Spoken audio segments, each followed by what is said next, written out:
ਵਾਹਿਗੁਰੂ ਜੀ ਕਾ ਖਾਲਸਾ ਵਾਹਿਗੁਰੂ ਜੀ ਕੀ ਫਤਿਹ। ਸਿੱਖੀ ਸਿੱਖਿਆ ਗੁਰ ਵਿਚਾਰ ਦੇਖ ਰਹੀ ਸਾਰੀ ਸੰਗਤਾਂ ਨੂੰ ਮੈਂ ਅਚਿੰਤ ਕੌਰ ਜੀ ਆਇਆਂ ਨੂੰ ਆਖਦੀ ਹਾਂ। ਸਾਡਾ ਅੱਜ ਦਾ ਵਿਸ਼ਾ ਮਨੁੱਖ ਦੇ ਜੀਵਨ ਦਾ ਕਾਫੀ ਅਹਿਮ ਸਵਾਲ ਹੈ। ਮਨੁੱਖ ਨੂੰ ਹਮੇਸ਼ਾ ਇਹ ਚਿੰਤਾ ਰਹਿੰਦੀ ਹੈ ਕਿ ਉਹ ਮੁਕਤ ਕਿਵੇਂ ਹੋਏ, ਮੁਕਤੀ ਕਿਵੇਂ ਪ੍ਰਾਪਤ ਕਰੇ। ਇਸ ਕਰਕੇ ਉਹ ਕਾਫੀ ਯਤਨ ਕਰਦਾ ਹੈ, ਧਾਰਮਿਕ ਪੁਸਤਕਾਂ ਪੜ੍ਹਦਾ ਹੈ, ਕਈ ਲੋਕਾਂ ਤੋਂ ਪੁੱਛਦਾ ਹੈ। ਕੁਝ ਕਹਿੰਦੇ ਨੇ ਕਿ ਤੀਰਥਾਂ 'ਤੇ ਇਸ਼ਨਾਨ ਕਰਨ ਨਾਲ ਤੁਹਾਨੂੰ ਮੁਕਤੀ ਮਿਲ ਜਾਏਗੀ, ਪੁਰਖਾਂ ਦੇ ਮਰਨ 'ਤੇ ਕੁਝ ਅੱਛਾ ਕਰਮ ਕਰਨ ਨਾਲ ਤੁਹਾਨੂੰ ਮੁਕਤੀ ਮਿਲ ਜਾਏਗੀ, ਜਾਂ ਫਿਰ ਦਾਨ ਪੁੰਨ ਕਰਨ ਨਾਲ ਉਹਨਾਂ ਨੂੰ ਮੁਕਤੀ ਪ੍ਰਾਪਤ ਹੋ ਜਾਏਗੀ। ਅੱਜ ਅਸੀਂ ਇਹੀ ਵਿਸ਼ੇ ਨੂੰ ਵਿਚਾਰਾਂਗੇ ਕਿ ਮੁਕਤੀ ਹੈ ਕੀ, ਮੁਕਤੀ ਕਿਵੇਂ ਪ੍ਰਾਪਤ ਕੀਤੀ ਜਾ ਸਕਦੀ ਹੈ ਤੇ ਗੁਰਬਾਣੀ ਅਨੁਸਾਰ ਮੁਕਤੀ ਦਾ ਕਨਸੈਪਟ ਕੀ ਹੈ। ਇਸ ਵਿਸ਼ੇ ਨੂੰ ਵਿਚਾਰਨ ਲਈ ਸਾਡੇ ਸਟੂਡੀਓ ਵਿੱਚ ਮੌਜੂਦ ਨੇ ਜਸਮੀਤ ਸਿੰਘ ਜੀ ਅਤੇ ਕੁਲਵਿੰਦਰ ਭੈਣ ਜੀ। ਮੈਂ ਉਹਨਾਂ ਨੂੰ ਜੀ ਆਇਆਂ ਨੂੰ ਆਖਦੀ ਹਾਂ। ਤੇ ਕੁਲਵਿੰਦਰ ਭੈਣ ਜੀ, ਤੁਸੀਂ ਪਹਿਲੇ ਦੱਸੋ ਕਿ ਗੁਰਬਾਣੀ ਅਨੁਸਾਰ ਮੁਕਤੀ ਅਸਲ ਵਿੱਚ ਹੈ ਕੀ? ਗੁਰਮਤ ਅਨੁਸਾਰ ਜਦੋਂ ਅਸੀਂ ਵਿਕਾਰਾਂ ਤੇ ਕਾਬੂ ਪਾ ਲਵਾਂਗੇ ਤੇ ਸਮਝੋ ਅਸੀਂ ਮੁਕਤ ਹੋ ਗਏ। ਵਿਕਾਰ ਤੋਂ ਭਾਵ ਕਾਮ, ਕ੍ਰੋਧ, ਲੋਭ, ਮੋਹ, ਹੰਕਾਰ ਤੇ ਕਾਬੂ ਪਾ ਲੈਣਾ। ਜਦੋਂ ਤੁਸੀਂ ਦੇਖੋਗੇ ਇਹ ਵਿਕਾਰ ਜਦੋਂ ਸਾਡੇ ਤੇ ਕਾਬੂ ਪਾ ਲੈਂਦੇ ਨੇ ਤੇ ਸਾਡੇ ਕੋਲ ਗਲਤ ਕੰਮ ਕਰਵਾਉਂਦੇ ਨੇ। ਸੋ ਅਸੀਂ ਇਸ ਮਨੁੱਖਾ ਜਨਮ ਵਿੱਚ ਗੁਰੂ ਦੀ ਸੋਝੀ ਲੈ ਕੇ ਇਹਨਾਂ ਉੱਤੇ ਕਾਬੂ ਪਾਣਾ ਹੈ। ਤੇ ਜਦ ਅਸੀਂ ਜਿੰਦੇ ਜੀ ਇਹਨਾਂ ਤੇ ਕਾਬੂ ਪਾ ਲਿਆ ਤੇ ਸਮਝ ਲਓ ਅਸੀਂ ਜੀਵਨ ਮੁਕਤ ਹੋ ਗਏ। ਕਿਉਂਕਿ ਭਗਤ ਨਾਮਦੇਵ ਜੀ ਨੇ ਕਿਹਾ ਨਾ ਕਿ ਮੂਏ ਹੋਏ ਜੋ ਮੁਕਤ ਦੇ ਹੋਗੇ, ਮੁਕਤ ਨਾ ਜਾਣੇ ਕੋਇਲਾ। ਕਿ ਹੈ ਵਾਹਿਗੁਰੂ ਜੀ, ਅਗਰ ਮਰਨ ਤੋਂ ਬਾਅਦ ਤੁਸੀਂ ਮੈਨੂੰ ਮੇਰੀ ਮੁਕਤੀ ਵੀ ਕੀਤੀ, ਮੈਨੂੰ ਮੁਕਤੀ ਦਿੱਤੀ, ਤੇ ਸਭ ਨੂੰ ਕਿਸ ਤਰ੍ਹਾਂ ਪਤਾ ਲੱਗੇਗਾ ਜਾਂ ਮੈਨੂੰ ਕਿਸ ਤਰ੍ਹਾਂ ਪਤਾ ਲੱਗੇਗਾ ਕਿ ਮੈਂ ਮੁਕਤ ਹੋਇਆ ਕਿ ਨਹੀਂ। ਇਸ ਕਰਕੇ ਤੁਸੀਂ ਮੈਨੂੰ ਜੀਂਦੇ ਜੀ ਹੀ ਮੁਕਤ ਕਰੋ। ਤੇ ਸੋ ਸਾਨੂੰ ਜੋ ਮਨੁੱਖਾ ਦੇਹੀ ਮਿਲੀ ਹੈ ਇਹ ਬਹੁਤ ਹੀ ਦੁਰਲਭ ਦੇਹੀ ਹੈ ਤੇ ਸਾਨੂੰ ਇਸ ਮਨੁੱਖਾ ਦੇਹੀ ਵਿੱਚ ਜੀਂਦੇ ਜੀ ਵਾਹਿਗੁਰੂ ਜੀ ਦੇ ਦੱਸੇ ਰਸਤੇ ਤੇ ਚੱਲ ਕੇ ਵਿਕਾਰਾਂ ਉੱਤੇ ਕਾਬੂ ਪਾਣਾ ਹੈ। ਗੁਰਬਾਣੀ ਦੀ ਪੰਕਤੀ ਨਾ ਪਈ ਪ੍ਰਾਪਤ ਮਾਨੁਖ ਦੇ ਹੁਰੀਆ, ਗੋਬਿੰਦ ਮਿਲਣ ਕੀ ਇਹ ਤੇਰੀ ਪਰੀਆ। ਬਾਣੀ ਦਾ ਫਰਮਾਨ ਹੈ ਲੱਖ 84 ਜੋਨ ਸਬਾਈ, ਮਾਨਸ ਕੋ ਪ੍ਰਭ ਦੀ ਵਡਿਆਈ, ਇਸ ਪੌੜੀ ਤੇ ਜੋ ਨਰ ਚੁਕੇ ਸੋ ਆਏ ਜਾਏ ਦੁੱਖ ਪਾਇੰਦਾ। ਇਸ ਪੌੜੀ ਤੋਂ ਭਾਵ ਇਸ ਮਨੁੱਖਾ ਜਨਮ ਵਿੱਚ ਅਸੀਂ ਅਗਰ ਆਪਣੇ ਵਿਕਾਰਾਂ ਤੇ ਨਹੀਂ ਕਾਬੂ ਪਾਇਆ ਤੇ ਸਾਨੂੰ ਜਨਮ ਮਰਨ ਦਾ ਜੋ ਇਹ ਦੁੱਖ ਹੈ ਇਹ ਬਣਿਆ ਰਹੇਗਾ। ਕਿਉਂਕਿ ਬਾਣੀ ਕਹਿੰਦੀ ਹੈ ਕਿ ਇੱਕ ਦੁੱਖ ਰਾਮ ਰਾਏ ਕਾਟੋ ਮੇਰਾ। ਕਿਹੜੇ ਦੁੱਖ ਦੀ ਗੱਲ ਹੋ ਰਹੀ ਹੈ? ਅਗੰਧ ਹੈ ਔਰ ਗਰਭ ਬਸੇਰਾ। ਇਹ ਬਾਰ-ਬਾਰ ਅਗਨੀ ਵਿੱਚ ਸੜਨਾ ਔਰ ਬਾਰ-ਬਾਰ ਜਨਮ ਗਰਭ ਧਾਰਨ ਕਰਨਾ, ਗਰਭ ਜੂਨੇ ਵਿੱਚ ਆਉਣਾ, ਇਹ ਇੱਕ ਬਹੁਤ ਵੱਡਾ ਦੁੱਖ ਹੈ। ਤੇ ਜੇ ਅਸੀਂ ਇਸ ਤੋਂ ਚਾਹੁੰਦੇ ਹਾਂ ਕਿ ਸਾਨੂੰ ਇਸ ਤੋਂ ਛੁਟਕਾਰਾ ਮਿਲੇ ਤੇ ਸਾਨੂੰ ਇਸ ਮਨੁੱਖਾ ਜੀਵਨ ਵਿੱਚ ਹੀ ਵਾਹਿਗੁਰੂ ਜੀ ਦਾ ਨਾਮ ਜਪ ਕੇ ਗੁਰੂ ਦੇ ਦੱਸੇ ਰਸਤੇ ਤੇ ਟੁਰ ਕੇ ਮੁਕਤੀ ਪ੍ਰਾਪਤ ਕਰਨੀ ਚਾਹੀਦੀ ਹੈ। ਤੁਸੀਂ ਦੇਖੋਗੇ ਕਿ ਬਾਣੀ 'ਚ ਇੱਕ ਸ਼ਬਦ ਆਉਂਦਾ ਹੈ ਗੁਰ ਸੇਵਾ ਤੇ ਭਗਤ ਕਮਾਈ, ਤਬ ਇਹ ਮਾਨਸ ਦੇ ਹੀ ਪਾਈ। ਕਈ ਇਸਦਾ ਕੀ ਕਰਦੇ ਨੇ ਵਿਚਾਰ ਕਿ ਗੁਰੂ ਦੀ ਸੇਵਾ ਕੀਤੀ ਤੇ ਭਗਤੀ ਦੀ ਕਮਾਈ ਕੀਤੀ ਤਾਂ ਇਹ ਮਨੁੱਖਾ ਦੇਹੀ ਸਾਨੂੰ ਮਿਲੀ ਹੈ। ਮਗਰ ਇਸ ਤਰ੍ਹਾਂ ਨਹੀਂ ਹੈ। ਜਦੋਂ ਅਸੀਂ ਗੁਰੂ ਦੀ ਸੇਵਾ ਕਰਾਂਗੇ, ਭਾਵ ਗੁਰੂ ਦੇ ਦੱਸੇ ਰਸਤੇ ਤੇ ਚੱਲਾਂਗੇ ਤੇ ਭਗਤੀ ਦੀ ਕਮਾਈ ਕਿਵੇਂ? ਵਿਣ ਗੁਣ ਕੀਤੇ ਭਗਤ ਨਾ ਹੋਏ ਜਦ ਤੱਕ ਉਸ ਪਰਮਾਤਮਾ ਦੇ ਗੁਣ ਆਪਣੇ ਅੰਦਰ ਧਾਰਨ ਨਹੀਂ ਕਰਾਂਗੇ ਤੇ ਭਗਤੀ ਨਹੀਂ ਹੋ ਸਕਦੀ।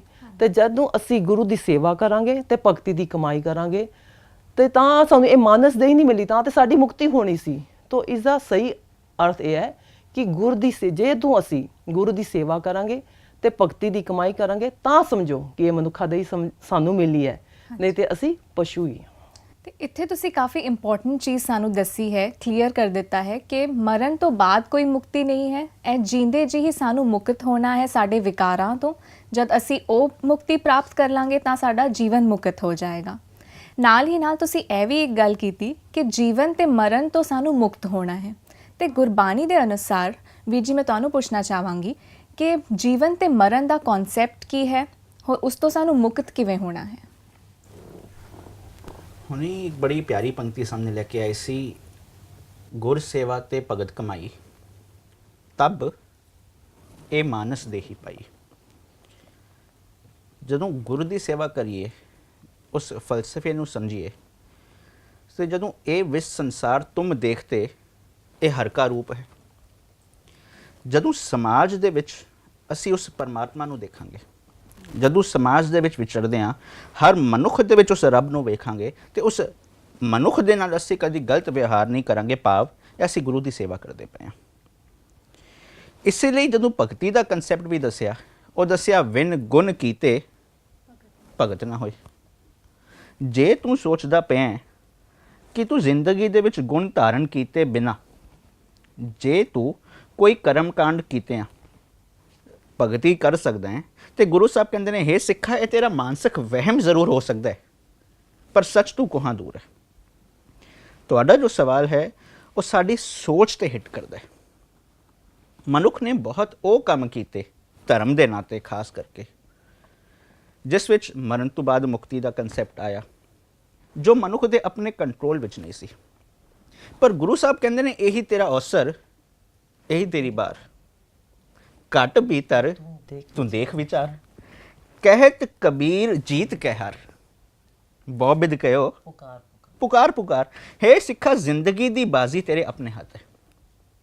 ਹੁਣ ਇਹ ਤੇਰੇ ਕਰਮ ਡਿਸਾਈਡ ਕਰਨਗੇ ਕਿ ਉਸ ਜ਼ਿੰਦਗੀ ਦੇ ਵਿੱਚ ਵਿਚਰਦਿਆਂ ਤੂੰ ਜਿੱਤ ਹਾਸਲ ਕਰਦਾ ਹੈ ਜਾਂ ਫਿਰ ਜਿੰਦੇ ਜੀ ਤੇਰੀ ਹਾਰ ਹੋ ਰਹੀ ਹੈ। ਇਸ ਲਈ ਇੱਕ ਜੀਵਨ ਤੇ ਇੱਕ ਮੌਤ, ਜੋ ਇੱਕ ਕੁਦਰਤ ਦਾ ਨਿਯਮ ਹੈ, ਜੋ ਗੁਰਬਾਣੀ ਦੇ ਫਲਸਫੇ ਦੇ ਵਿੱਚ ਵਰਤਿਆ ਗਿਆ, 2 ਤਰ੍ਹਾਂ ਦੀ ਜ਼ਿੰਦਗੀ ਤੇ 3 ਤਰ੍ਹਾਂ ਦੀ ਮੌਤ ਦਾ ਜ਼ਿਕਰ ਹੈ।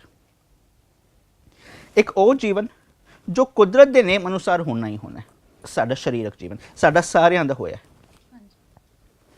ਇੱਕ ਆ ਜਾਂਦੀ ਹੈ ਸਰੀਰਕ ਮੌਤ, ਉਹ ਵੀ ਕੁਦਰਤ ਦੇ ਬਣਾਏ ਨਿਯਮ ਅਨੁਸਾਰ ਸਾਡੇ ਸਾਰਿਆਂ ਦੀ ਕਿਸੇ ਨਾ ਕਿਸੇ ਦਿਨ ਹੋਣੀ ਹੈ।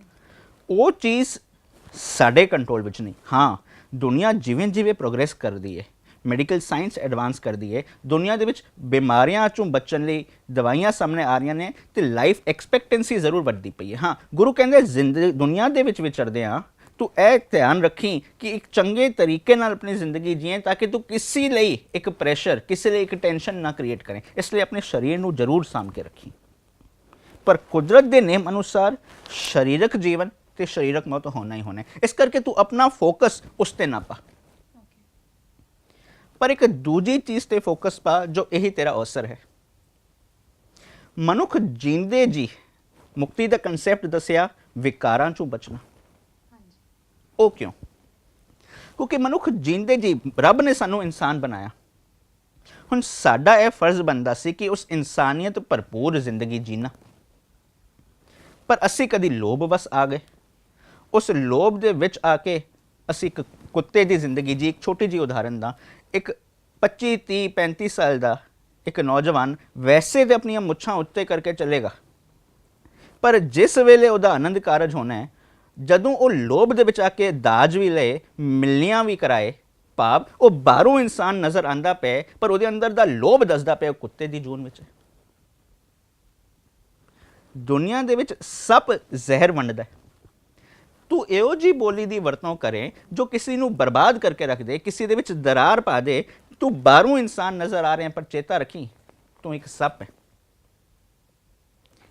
ਇਸ ਲਈ ਗੁਰੂ ਸਾਹਿਬ ਕਹਿੰਦੇ ਨੇ, ਇਹ ਤੂੰ ਜੋ ਜੀਂਦੇ ਜੀ ਆਤਮਕ ਮੌਤ ਮਰਦਾ ਪਿਆ, ਇਹ ਦੂਜੀ ਕਿਸਮ ਦੀ ਮੌਤ ਹੈ।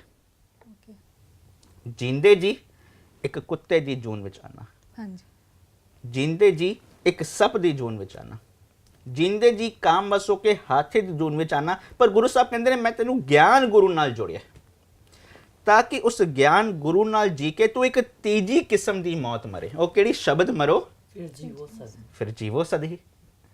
ਜਦੋਂ ਤੂੰ ਗੁਰੂ ਦੇ ਸ਼ਬਦ ਨਾਲ ਆਪਣੇ ਆਪ ਨੂੰ ਉਹ ਵਿਕਾਰਾਂ ਤੋਂ ਮਾਰ ਕੇ ਜੀਂਦੇ ਜੀ ਮੁਕਤੀ ਵੱਲ ਵਧਣਾ ਸ਼ੁਰੂ ਕਰ ਦਿੱਤਾ, ਤੇ ਫਿਰ ਸ਼ਬਦ ਮਰੋ ਹੋ ਜਾਣਾ ਹੈ, ਫਿਰ ਜੀਵੋ ਸਦੀ। ਫਿਰ ਇੱਕ ਦੂਜੀ ਕਿਸਮ ਦੀ ਆਤਮਿਕ ਜ਼ਿੰਦਗੀ ਤੈਨੂੰ ਮਿਲਣੀ ਹੈ।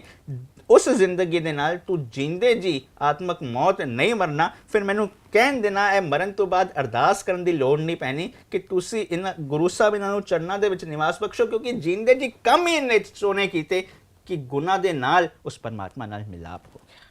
ਸੋ ਇਹ ਹੈ ਜ਼ਿੰਦਗੀ ਤੇ ਮੌਤ ਦਾ ਫਲਸਫਾ।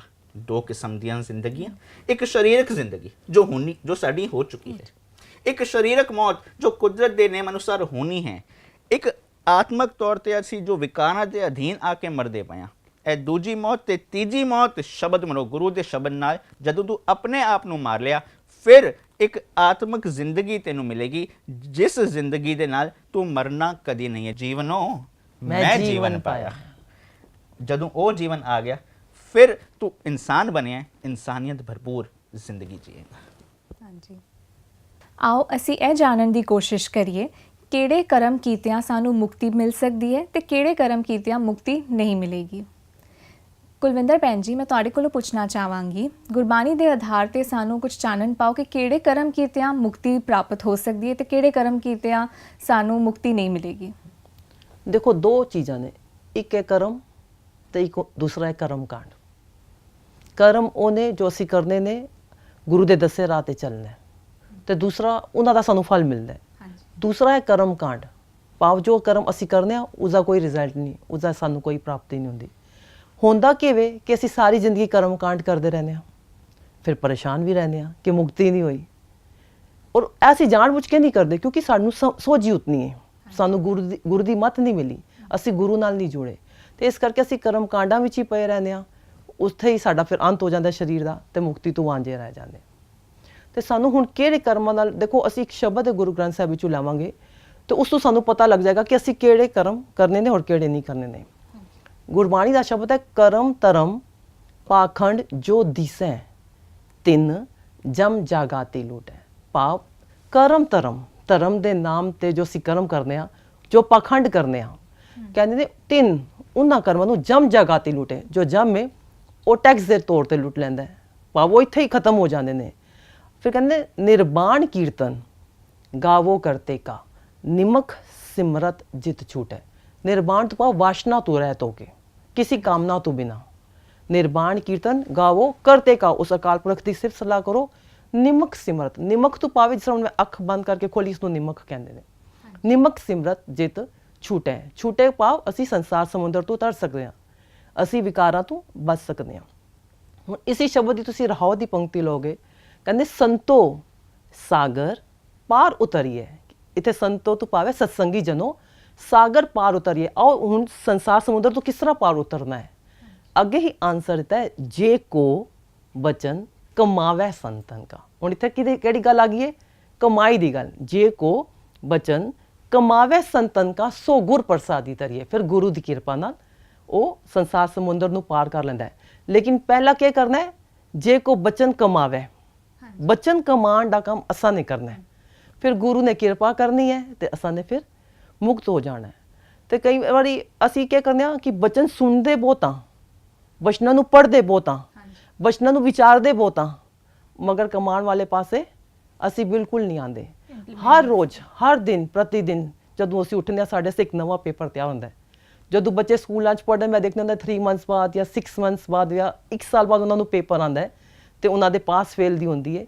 लेकिन जदों असी अपनी जिंदगी च देखने तो हर दिन सानू एक नवा क्वेश्चन पेपर मिल जाता है। रोज़ साढ़े से कोई ना कोई इस तरह की कंडीशन आती है कि हुण असीं उस तों किस तरह निकलना है। हुण फिर तां निकलांगे जदों असीं उसदे बचन नूं कमावांगे। होर हुंदा कि असीं सब धार्मिक कर्म करदे करदे जदों पेपर आंदा उस विच फेल हो जांदे आ। उस वेले जदों सानू जो करना हुंदा है वो असीं करने नहीं आ। तो जे को बचन ए कमावण वाली गल बहुत इंपॉर्टेंट है, संतन का सो गुर प्रसादी तरिए। फिर अगे कहने कोट तीरथ। हुण असीं क्या क्या करते हैं, देखो कोट तीरथ मुजन इश्नाना इस कल में मैल परिजय। एक अखर जो गुरमुख जाप है सो निर्मल कर ली जाए। क्यों असीं सारी जिंदगी तीर्थां ते ही जाते रहने तो इस नाल साडे जो मुक्ति नहीं होनी। जदों असीं एक अखर जो गुरमुख जाप है, भाव जदों असीं उसदे दसे रस्ते ते टुरांगे सो निर्मल कर ली जाए। फिर अगे एक होर कर्म असीं करने वेद कतेब सिमरित सब शास्त्र। हुण देखो सारियां धार्मिक पुस्तकां आ गईयां ने। वेद कतेब हुण ऐसी ये ना सोची कि दूसरे धर्मां वास्ते भी, ऐ साडे वास्ते भी गुरु ग्रंथ साहिब जी दा असीं जो पाठ करदे रहने, बाणी पढ़दे रहने। वेद कतेब सिमरित सब शास्त्र इन पढ़िया मुकत ना हुई। हुण देखो पढ़ने नाल मुकत नहीं हुई। साथ एक अखर को एक अखर जो गुरमुख जापै तिसकी निर्मल सोई, उसकी फिर पवित्र शोभा हो जाती है। फिर लास्ट कहते खत्री ब्राह्मण शूद वैश्य उपदेश चो वर्णा को साझा। सारे वास्ते उपदेश है केड़ा कि गुरमुख नाम जपै उधर सो कल में। जेड़ा गुरु दे मुख द्वारा होकर नाम जपदा है, गुरु दे दस्से ते रस्ते ते चलदा है, उधर सो कल में वो इस संसार समुद्र तो तर जाता है। इस वेले ते कट कट नानक मा जा, फिर उसनों हर एक उस परमात्मा की जोत दिखाई देंदी। हाँ जी। जब तक अपनी लाइफ ਵਿੱਚ ਚੇਂਜ ਨਹੀਂ ਆਇਆ ਤਾਂ ਤੱਕ ਕਿਉਂਕਿ ਮੁਕਤੀ ਹੁਣ ਨਹੀਂ। ਦੇਖੋ ਅਸੀਂ ਇਸ ਤਰ੍ਹਾਂ ਇੱਕ ਐਗਜ਼ਾਮਪਲ ਲੈ ਲਵਾਂਗੇ, ਸਮਝੋ ਮੇਰੇ ਘਰ ਬਜ਼ੁਰਗ ਬੈਠੇ ਨੇ ਬਿਮਾਰ ਨੇ, ਹੋਰ ਮੈਂ ਗੁਰਦੁਆਰੇ ਸੇਵਾ ਹੋ ਰਹੀ ਹੈ, ਉੱਥੇ ਜਾ ਕੇ ਮੈਂ ਭਾਂਡੇ ਮਾਂਜ ਰਹੀ, ਮੈਂ ਦੁਨਿਆਵੀ ਐਗਜ਼ਾਮਪਲ ਲੈ ਰਹੀ ਹਾਂ, ਭਾਂਡੇ ਮਾਂਜ ਰਹੀਆਂ, ਝਾੜੂ ਮਾਰ ਰਹੀਆਂ ਜਾਂ ਲੰਗਰ ਪਕਾ ਰਹੀਆਂ ਜਾਂ ਕੀਰਤਨ ਸੁਣ ਰਹੀਆਂ, ਔਰ ਉਹ ਬਜ਼ੁਰਗ ਵਿਚਾਰੇ ਪਰੇਸ਼ਾਨ ਨੇ ਕਿ ਕਦੋਂ ਨੂੰ ਜਾਂ ਤੀ ਘਰ ਆਵੇ, ਕੁਝ ਖਾਣ ਪੀਣ ਨੂੰ ਦੇਵੇ, ਦਵਾਈ ਖਾਈਏ। ਤੇ ਮੇਰੇ ਸੇ ਉਹ ਕਰਮ, ਵੈਸੇ ਇਹ ਗੁਰਦੁਆਰੇ ਝਾੜੂ ਮਾਰਨਾ, ਸੇਵਾ ਲੰਗਰ ਚ ਕਰਨੀ ਜਾਂ ਕੀਰਤਨ ਸੁਣਨਾ ਇਹ ਧਾਰਮਿਕ ਕਰਮ ਨੇ। ਲੇਕਿਨ ਜਦੋਂ ਅਗਰ ਮੈਂ ਕਿਸੇ ਚੀਜ਼ ਤੇ ਜਿੱਦਾਂ ਮੈਨੂੰ ਜ਼ਿਆਦਾ ਲੋੜ ਸੀ ਉੱਥੇ ਨਾ ਹੋ ਕੇ ਅਗਰ ਉਹ ਕਰਮਾਂ 'ਚ ਮੈਂ ਫਸ ਗਈ ਹਾਂ ਤਾਂ ਮੇਰੇ ਸੇ ਫਿਰ ਕਰਮ ਕਾਂਡ ਬਣ ਗਏ। ਹੈ ਉਹ ਧਾਰਮਿਕ ਕਰਮ ਨੇ, ਫਿਰ ਉਹ ਪਖੰਡ ਬਣ ਗਿਆ ਕਿ ਮੈਂ ਲੋਕਾਂ ਨੂੰ ਦਿਖਾਵੇ ਵਾਸਤੇ ਉਹ ਸਭ ਉਧਰ ਕਰ ਰਹੀ ਹਾਂ ਤੇ ਘਰ ਜਿੱਧਰ ਹੈ ਉਹ ਮੈਂ ਨਹੀਂ ਕਰਦੀ। ਤੇ ਇਸ ਕਰਕੇ ਅਸੀਂ ਧਰਮ ਦੇ ਨਾਮ ਤੇ ਇੱਕ ਨਹੀਂ ਬਹੁਤ ਸਾਰੇ ਇਸ ਤਰ੍ਹਾਂ ਦੇ ਕਰਮ ਕਰਨੇ ਆ।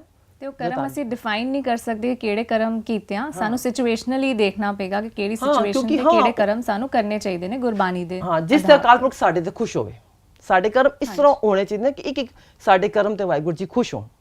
ਅਸੀਂ ਹੁਣ ਸਮਝਿਆ ਕਿ ਤੀਰਥਾਂ ਤੇ ਜਾ ਕੇ ਵੀ ਮੁਕਤੀ ਪ੍ਰਾਪਤ ਨਹੀਂ ਹੋ ਸਕਦੀ ਹੈ ਤੇ ਧਾਰਮਿਕ ਪੁਸਤਕਾਂ ਪੜ੍ਹਨ ਨਾਲ ਵੀ ਮੁਕਤੀ ਪ੍ਰਾਪਤ ਨਹੀਂ ਹੋ ਸਕਦੀ। ਤੇ ਆਈ ਥਿੰਕ ਇਹ ਵਾਲਾ ਵਿਸ਼ਾ ਥੋੜਾ ਜ਼ਿਆਦਾ ਕਲੈਰਿਟੀ ਮੰਗਦਾ ਕਿ ਧਾਰਮਿਕ ਪੁਸਤਕਾਂ ਪੜ੍ਹੇ ਕਿਵੇਂ ਮੁਕਤੀ ਪ੍ਰਾਪਤ ਨਹੀਂ ਹੋ ਸਕਦੀ। ਵੀਰ ਜੀ, ਅਗਰ ਤੁਸੀਂ ਇਸ ਬਾਰੇ ਕੁਝ ਦੱਸ ਸਕੋ ਸਾਨੂੰ ਕਿ ਸਾਡਾ ਜੀਵਨ ਦਾ ਆਧਾਰ ਵੈਸੇ ਤੇ ਧਾਰਮਿਕ ਪੁਸਤਕਾਂ ਹੀ ਨੇ ਤੇ ਉਹਨਾਂ ਦੇ ਪੜ੍ਹਿਆਂ ਵੀ ਅਗਰ ਮੁਕਤੀ ਨਹੀਂ ਮਿਲੇਗੀ ਤੇ ਕਿਵੇਂ ਮਿਲੇਗੀ? ਬੜਾ ਇੱਕ ਪਿਆਰੀ ਸ਼ਬਦਾਵਲੀ ਤੁਸੀਂ ਵਰਤੀ ਕਿ ਸਾਡਾ ਆਧਾਰ ਧਾਰਮਿਕ ਪੁਸਤਕਾਂ ਨੇ। ਬਾਬਾ ਕਬੀਰ ਦਾ ਇੱਕ ਬੜਾ ਪਿਆਰਾ ਬਚਨ ਮੈਨੂੰ ਚੇਤੇ ਆਇਆ, ਜਹਾਂ ਗਿਆਨ ਤਾਂ ਧਰਮ ਹੈ। ਗੁਰੂ ਇੱਕ ਗਿਆਨ ਹੈ। ਗੁਰੂ ਉਸ ਗਿਆਨ ਦੇ ਨਾਲ ਸਾਡੀ ਜ਼ਿੰਦਗੀ ਦੇ ਵਿੱਚ ਜੋ ਅੰਧਕਾਰ ਹੈ ਉਹ ਦੂਰ ਕਰਦਾ। ਹੁਣ ਕਿਸ ਪਾਸੇ ਹਨੇਰਾ ਹੋਏ, ਕਿਸ ਨੂੰ ਨਜ਼ਰ ਆਇਆ ਸਾਹਮਣੇ ਇੱਕ ਰੱਸੀ ਪਈ ਸੀ, ਪਰ ਕਿਉਂਕਿ ਅੰਧੇਰਾ ਸੀ, ਅੰਧੇਰੇ ਵਿੱਚ ਸਮਝ ਨਾ ਆਇਆ, ਉਹਨੇ ਸਮਝ ਲਿਆ ਕਿ ਸੱਪ ਹੈ, ਉਹਨੇ ਸ਼ੋਰ ਪਾ ਦਿੱਤਾ। ਸ਼ੋਰ ਪਾਤਾ ਕਿ ਸੱਪ ਆ ਗਿਆ, ਸੱਪ ਆ ਗਿਆ, ਸਾਰੇ ਡਰ ਗਏ। ਉਸੇ ਵੇਲੇ ਉਧਰੋਂ ਇੱਕ ਸਿਆਣਾ ਮਨੁੱਖ ਨਿਕਲਿਆ, ਉਹ ਕਹਿੰਦੇ ਇੱਕ ਵਾਰੀ ਲਾਈਟ ਔਨ ਕਰ ਦਿਓ, ਐ ਨਾ ਸੱਪ ਕਿਧਰ ਪਹੁੰਚ ਜਾਏ, ਕਿਧਰ ਨਿਕਲ ਜਾਏ ਤੇ ਫਿਰ ਔਖ ਹੋਏਗੀ। ਉਹਨੇ ਲਾਈਟ ਔਨ ਕੀਤੀ, ਸਮਝ ਪੈ ਗਿਆ ਕਿ ਇਹ ਸੱਪ ਨਹੀਂ ਹੈ ਤੇ ਇੱਕ ਰੱਸੀ ਸੀ।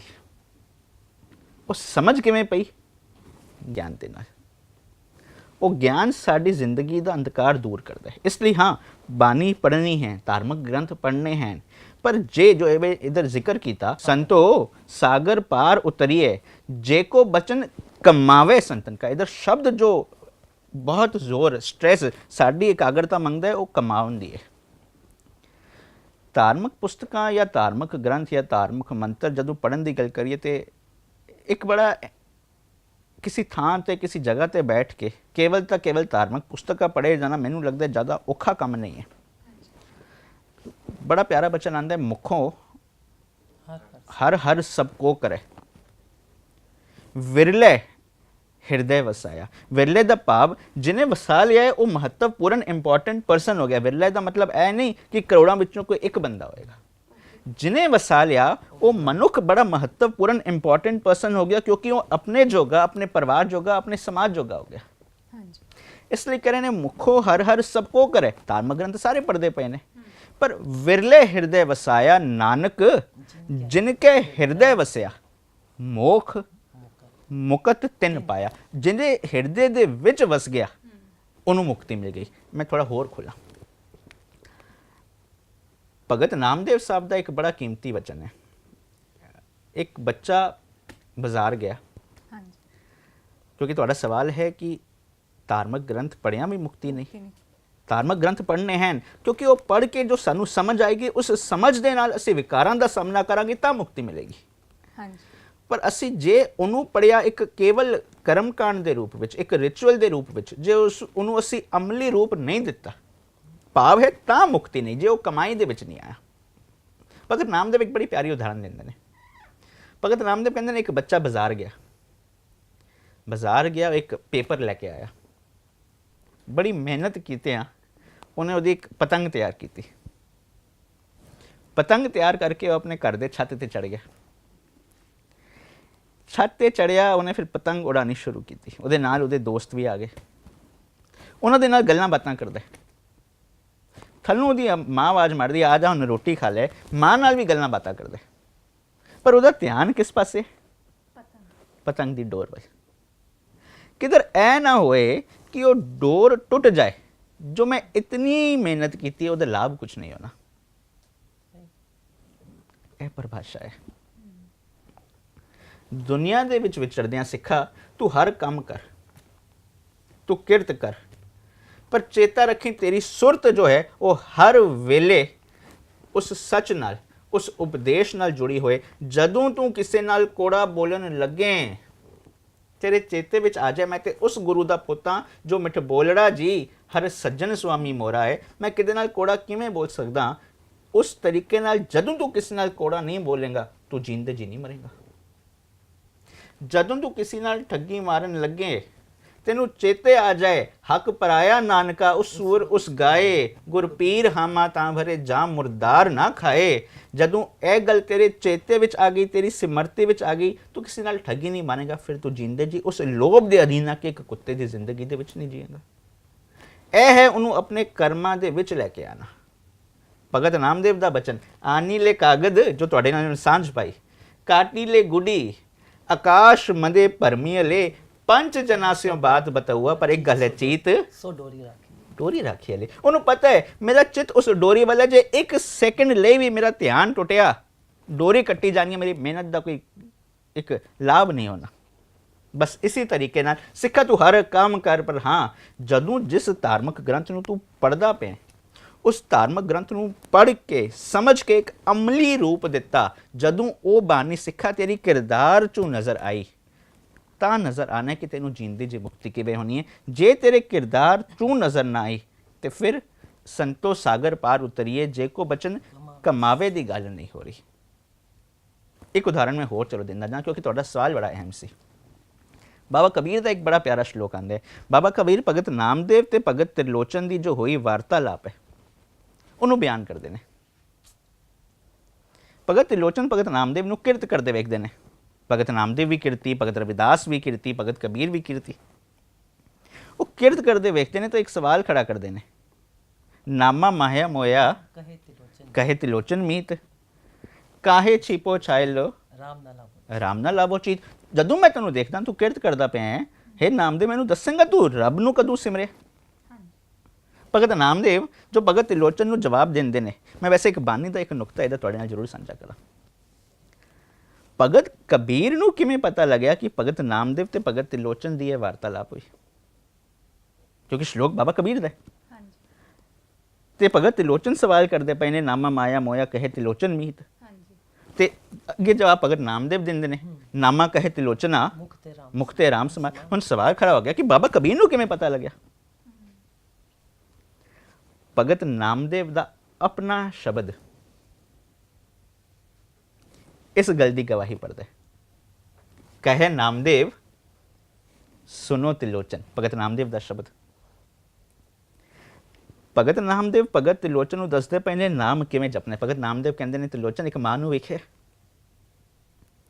ਮਾਂ ਨੇ ਆਪਣਾ ਬੱਚਾ ਇੱਕ ਕ੍ਰੇਡਲ ਵਿੱਚ ਪਾਇਆ, ਕ੍ਰੇਡਲ ਵਿੱਚ ਉਹਦਾ ਬੱਚਾ ਸੌਂਦਾ ਪਿਆ ਹੈ, ਉਹ ਘਰ ਦੇ ਸਾਰੇ ਕੰਮ ਕਾਜ ਕਰਦੀ ਪਈ ਹੈ, ਪਰ ਉਸ ਮਾਂ ਦੀ ਸੁਰਤ, ਉਸ ਮਾਂ ਦਾ ਧਿਆਨ ਕਿੱਥੇ? ਬੱਚੇ ਵੱਲ। ਬੱਚਾ ਕਿੱਥੇ? ਉੱਠ ਨਾ ਜਾਏ। ਬਸ ਇਹ ਉਦਾਹਰਨ ਦੁਨਿਆਵੀ ਮਾਂ ਦੀ ਉਦਾਹਰਨ ਜੋ ਸੌਖੀ ਸਮਝ ਆ ਜਾਏ, ਇਹ ਦੇਖ ਕੇ ਭਗਤ ਨਾਮਦੇਵ ਭਗਤ ਤ੍ਰਿਲੋਚਨ ਨੂੰ ਦੱਸਦੇ ਪਏ ਨੇ ਬਸ ਇਸ ਤਰੀਕੇ ਨਾਲ ਤੂੰ ਬੰਦਗੀ ਕਰਨੀ ਹੈ, ਤੂੰ ਹਰ ਕੰਮ ਕਰਨਾ ਹੈ। ਜੇ ਤੂੰ ਡਾਕਟਰ ਹੈ ਤੇ ਇੱਕ ਇਮਾਨਦਾਰ ਡਾਕਟਰ ਬਣ, ਜੋ ਵੀ ਕਿਰਤ ਵਿੱਚ ਹੈ ਤੂੰ ਇੱਕ ਇਮਾਨਦਾਰ ਕਿਰਤੀ ਬਣ, ਪਰ ਚੇਤਾ ਰੱਖੀ ਤੇਰੇ ਸੁਰਤ ਤੇਰਾ ਧਿਆਨ ਵਿੱਚ ਹਰ ਵੇਲੇ ਉਸ ਸੱਚ ਦਾ ਫਲਸਫਾ ਹੈ, ਪਰ ਉਹ ਸੱਚ ਸਮਝ ਹੀ ਕੇਵਲ ਪੜ੍ਹਿਆ ਗਿਆ ਨੇ, ਬਿਨਾਂ ਪੜ੍ਹਿਆ ਸਮਝ ਨਹੀਂ ਆਣਾ। ਇਸ ਲਈ ਭਗਤ ਨਾਮਦੇਵ ਕਹਿੰਦੇ ਪਏ ਨੇ, ਕਹੇ ਨਾਮਦੇਵ ਸੁਨੋ ਤ੍ਰਿਲੋਚਨ ਬਾਲਕ ਪਾਲਨ ਪਾਉਂਦੀ ਅਲੇ, ਅੰਤਰ ਬਾਹਰ ਕਾਜ ਬਿਰੁਦੀ ਚੀਤ ਸੁਬਾਰਕ ਰੱਖੀ ਅਲੇ। ਹੁਣ ਇਹ ਗੱਲ ਜਦੋਂ ਬਾਬਾ ਕਬੀਰ ਸਾਹਮਣੇ ਆਂਦੀ ਹੈ, ਬਾਬਾ ਕਬੀਰ ਵੀ ਇੱਕ ਸ਼ਲੋਕ ਉਚਾਰਨ ਕਰਦੇ ਨੇ, ਭਗਤ ਤ੍ਰਿਲੋਚਨ ਤੋਂ ਸਵਾਲ ਕਰਦੇ ਪਏ ਨੇ, ਨਾਮਾ ਮਾਇਆ ਮੋਹਿਆ ਕਹੇ ਤ੍ਰਿਲੋਚਨ ਮੀਤ, ਕਾਹੇ ਛਿਪੋ ਛਾਇਲੇ ਰਾਮ ਨਾ ਲਾਵੋ ਚੀਤ। ਭਗਤ ਨਾਮਦੇਵ ਜਵਾਬ ਦਿੰਦੇ ਨੇ, ਨਾਮਾ ਕਹੇ ਤ੍ਰਿਲੋਚਨਾ ਮੁਖ ਤੇ ਰਾਮ ਸਮਾਰ, ਹਾਥ ਪਾਉ ਕਰ ਕਾਮ ਸਭ ਚੀਤ ਨਿਰੰਜਨ ਨਾਲ। ਬਸ ਇਸ ਤਰੀਕੇ ਨਾਲ ਧਾਰਮਿਕ ਗ੍ਰੰਥ ਪੜ੍ਹਨ, ਧਾਰਮਿਕ ਗ੍ਰੰਥ ਪੜ੍ਹਨੇ ਹਨ, ਕਿਉਂਕਿ ਬਿਨਾਂ ਪੜ੍ਹਿਆ ਸਮਝ ਨਹੀਂ ਆਣਾ। ਉਸ ਮੰਨਣ ਤੋਂ ਪਹਿਲੇ ਇਸ ਲਈ ਅਸੀਂ ਜਪ ਦੀ ਬਾਣੀ ਵਿੱਚ ਪੜ੍ਹਦੇ ਹਾਂ, ਜਿਹਨੂੰ ਅਸੀਂ ਸਤਿਕਾਰ ਨਾਲ ਜਪਜੀ ਸਾਹਿਬ ਕਹਿੰਦੇ ਹਾਂ, ਪਹਿਲੇ ਸੁਣਿਆ ਜਾਂਦਾ ਹੈ। ਮੰਨਣ ਲਈ ਪਹਿਲੇ ਸੁਣਨਾ ਪਏਗਾ, ਪਹਿਲੇ ਸਮਝਣਾ ਪਏਗਾ, ਪਹਿਲੇ ਪੜ੍ਹਨਾ ਪਏਗਾ। ਧਾਰਮਿਕ ਗ੍ਰੰਥ ਪੜ੍ਹਨੇ ਹਨ, ਹਾਂ, ਪਰ ਕੇਵਲ ਪੜ੍ਹ ਕੇ ਵਿਖਿਆਨ ਕਰਨ ਲਈ ਨਹੀਂ। ਪੜ੍ਹ ਕੇ ਦੁਨੀਆ ਨੂੰ ਦਿਖਾਉਣ ਲਈ ਨਹੀਂ। ਜੇ ਉਹ ਬਾਣੀ ਸਿੱਖਾ ਤੇਰੀ ਜ਼ਿੰਦਗੀ ਦੇ ਵਿੱਚ ਨਜ਼ਰ ਆਈ ਤੇ ਲੋਕੀ ਆਪ ਕਹਿਣਗੇ ਹਾਂ ਇਹ ਗੁਰੂ ਦਾ ਸਿੱਖ ਹੈ।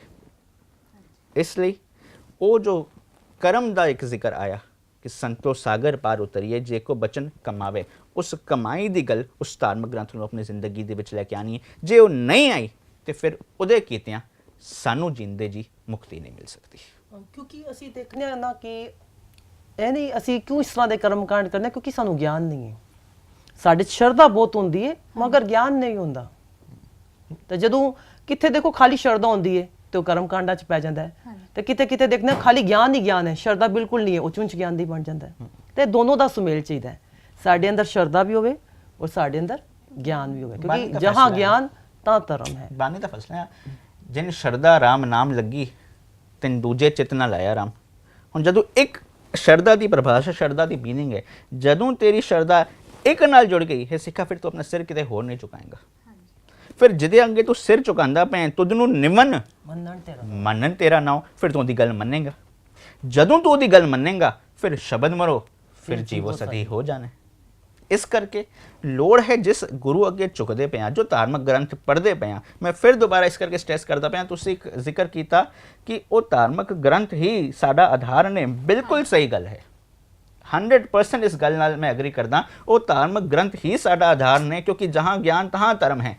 ਪਰ ਉਸ ਗਿਆਨ ਨੂੰ ਪੜ੍ਹ ਕੇ, ਸਮਝ ਕੇ, ਵਿਚਾਰ ਕੇ ਅਮਲੀ ਰੂਪ ਦੇਣ ਦੀ ਲੋੜ ਹੈ। ਇਸ ਕਰਕੇ ਬੜੇ ਪਿਆਰ ਨਾਲ, ਬੜੇ ਸਹਿਜ ਨਾਲ, ਬੜੇ ਆਰਾਮ ਨਾਲ ਜਦੋਂ ਅਸੀਂ ਬਾਣੀ ਦੇ ਇੱਕ ਇੱਕ ਨੁਕਤੇ ਨੂੰ ਸਮਝਾਂਗੇ, ਵਸਾਵਾਂਗੇ, ਤੇ ਜਿੱਧਰ ਉਹ ਜੋ ਅਖੀਰ ਵਿੱਚ ਇਹਨੇ ਪੰਕਤੀ ਪੜੀ, ਖੱਤਰੀ ਬਾਮਨ ਸ਼ੂਦ ਵੈਸ ਉਪਦੇਸ਼ ਚੌਹਾਂ ਵਰਨਾ ਕੋ ਸਾਂਝਾ, ਉਹ ਸਿੱਖਾ ਤੇਰੇ ਗੁਰੂ ਦਾ ਫਲਸਫਾ ਪੂਰੇ ਮਨੁੱਖਤਾ ਲਈ। ਅਸੀਂ ਗੁਰੂ ਨਾਨਕ ਨੂੰ ਆਪਣਾ ਸਮਝੀ ਬੈਠੇ ਹਾਂ। ਗੁਰੂ ਨਾਨਕ ਸਾਰੇ ਜਗਤ ਦਾ, ਉਹ ਜਗਤ ਦਾ ਬਾਬਾ, ਉਹ ਜਗਤ ਦਾ ਨਾਨਕ ਦਾ ਫਲਸਫਾ ਜਦੋਂ ਅਸੀਂ ਦੁਨੀਆ ਦੇ ਵਿੱਚ ਲੈ ਕੇ ਆਵਾਂਗੇ ਤੇ ਮੈਂ ਸਮਝਦਾ ਇੱਕ ਅੱਛੇ ਸੁਖੀ ਸਮਾਜ ਦੀ ਜੋ ਅਸੀਂ ਕਲਪਨਾ ਕਰ ਰਹੇ ਹਾਂ, ਉਹਦੀ ਸਿਰਜਣਾ ਲਈ ਅਸੀਂ ਕੁਝ ਅਹਿਮ ਕਦਮ ਉਠਾ ਸਕਦੇ ਹਾਂ। ਬਾਣੀ ਕਹਿੰਦਾ ਕਿ ਹਰ ਕਾ ਬਿਲੋਵਨਾ ਬਿਲੋਵੋ ਮੇਰੇ ਭਾਈ ਸਹਿਜ ਬਿਲੋਵੋ ਜੈਸੇ ਤਤ ਨਾ ਜਾਏ। ਬਸ ਸਹਿਜ ਨਾਲ ਕਰਨਾ, ਜੋ ਕੁਝ ਵੀ ਕਰਨਾ ਹੈ ਸੋਚ ਵਿਚਾਰ ਕੇ। ਬਾਣੀ ਵੀ ਪੜ੍ਹਨੀ ਹੈ, ਸਿਰਫ ਪੜ੍ਹਦੇ ਨਹੀਂ ਰਹਿਣਾ, ਉਸ ਨੂੰ ਮਤਲਬ ਅੰਡਰਸਟੈਂਡ ਨਹੀਂ ਕਰਦੇ ਤੇ ਉਸ ਤਰ੍ਹਾਂ ਦਾ ਜੀਵਨ ਨਹੀਂ ਅਪਣਾਉਂਦੇ।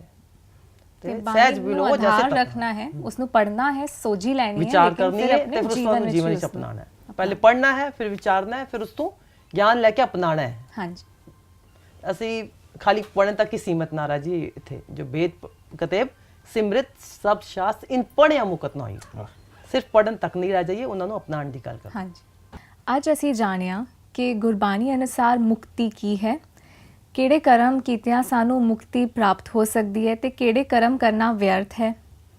ਮੈਨੂੰ ਇਸ ਤਰ੍ਹਾਂ ਲੱਗਦਾ ਹੈ ਕਿ ਇਹ ਵਿਸ਼ਾ ਹੁਣੇ ਹੋਰ ਵਿਚਾਰ ਮੰਗਦਾ ਹੈ ਤੇ ਇਸੇ ਵਿਸ਼ੇ ਨੂੰ ਅਸੀਂ ਨੈਕਸਟ ਐਪੀਸੋਡ ਵਿੱਚ ਕੰਟੀਨਿਊ ਕਰਾਂਗੇ।